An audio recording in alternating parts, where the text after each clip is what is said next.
My neighbor constantly let his dog destroy my yard, so I took revenge and made him pay for every penny of damage. Hi, my name is Amanda. I'm 32 years old, and I live in a quiet suburban neighborhood, or at least it used to be quiet. That was before my nightmare of a neighbor, Brian, moved in next door. At first, I thought he was just another regular guy, mid-40s, single, always blasting classic rock in his garage while working on his motorcycle. No big deal, right? But then I met Brutus. Brutus was Brian's massive, unruly, and completely undisciplined Great Dane. Now, don't get me wrong, I love dogs. I have a golden retriever myself, and I believe all dogs deserve love, training, and responsible owners. But Brian? He was anything but responsible. The first time Brutus trampled through my yard, I shrugged it off. Dogs get loose sometimes, and I figured it was a one-time accident.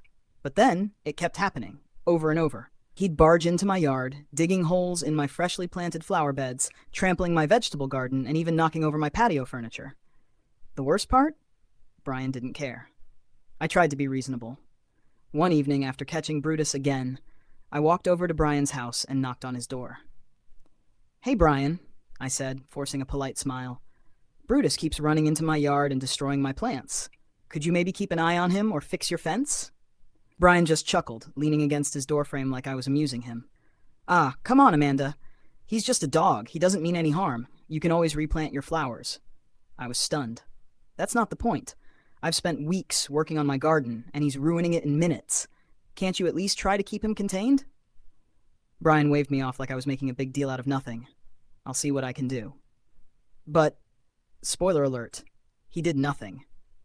The next morning, I woke up to find my front yard in absolute shambles. My tulips were torn out, the fresh sod I had laid down was ripped to shreds, and worst of all, there was a massive pile of dog poop right in the middle of my lawn. That was it. I marched right back over to Brian's house, fuming. When he opened the door, holding a beer at 10 a.m., I knew I was in for a headache. "Brian, I'm serious. This has to stop. If you don't control your dog, I'm going to have to report this." He rolled his eyes.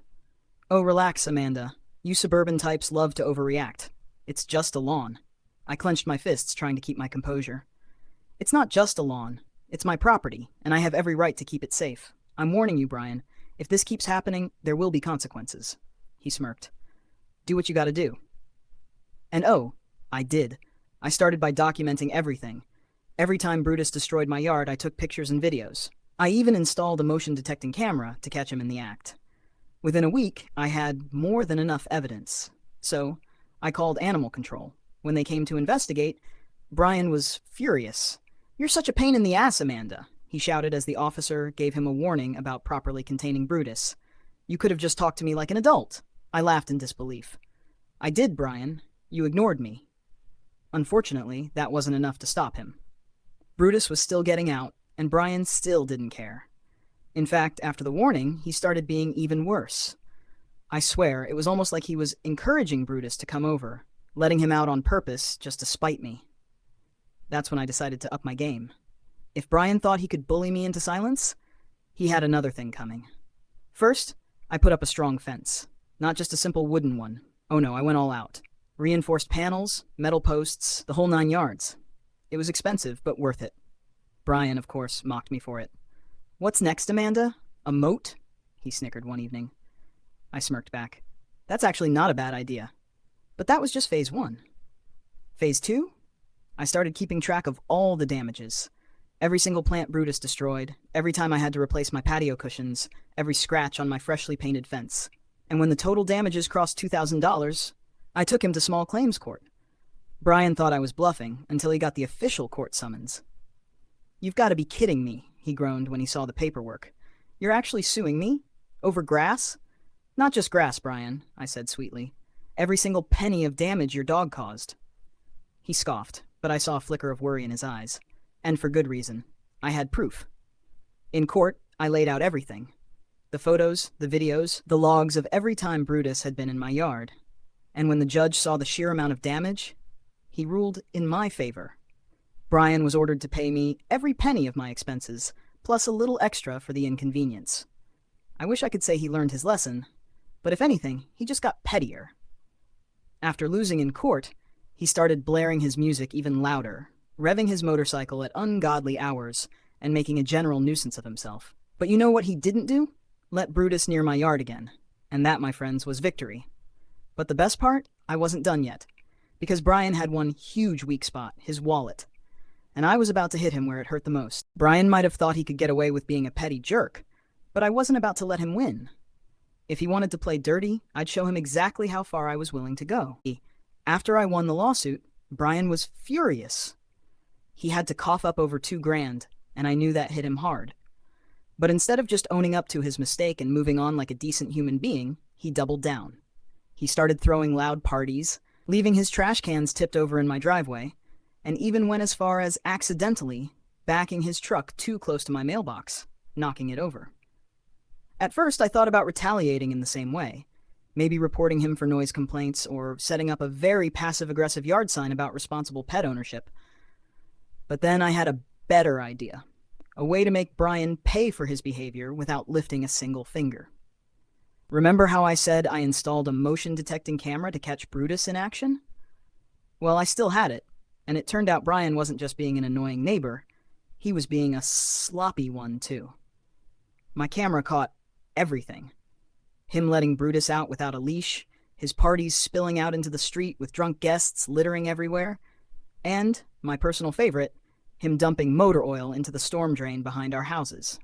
Now, I don't know if you know this, but illegally dumping hazardous waste? Huge fine. And our city took it very seriously, so I sent the footage to the local environmental agency, and within a week, Brian got a visit from the city inspector. I watched from my porch as they gave him a hefty fine and a warning that if he did it again, he'd be facing some serious legal trouble. But I wasn't done.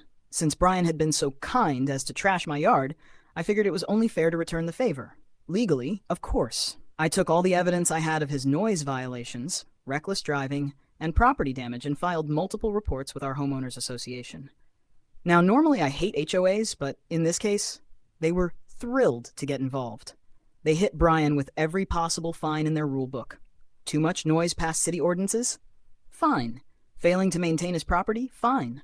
Littering and leaving garbage cans all over the neighborhood? Fine, fine, fine. And the best part? Because he already had legal trouble with the city, the HOA had zero patience for him. He was put on probation, meaning if he didn't clean up his act, they could force him to sell his house. Brian was livid. I caught him outside one day, kicking at the dirt, muttering to himself as he read through all the notices from the HOA. When he saw me standing there, sipping my coffee with the biggest smile on my face, he just glared. "This is your doing," he growled. I raised an eyebrow. "I don't know what you mean, Brian. I'm just enjoying my well-maintained dog-free yard." He stomped back inside, slamming the door behind him. After that, things got real quiet.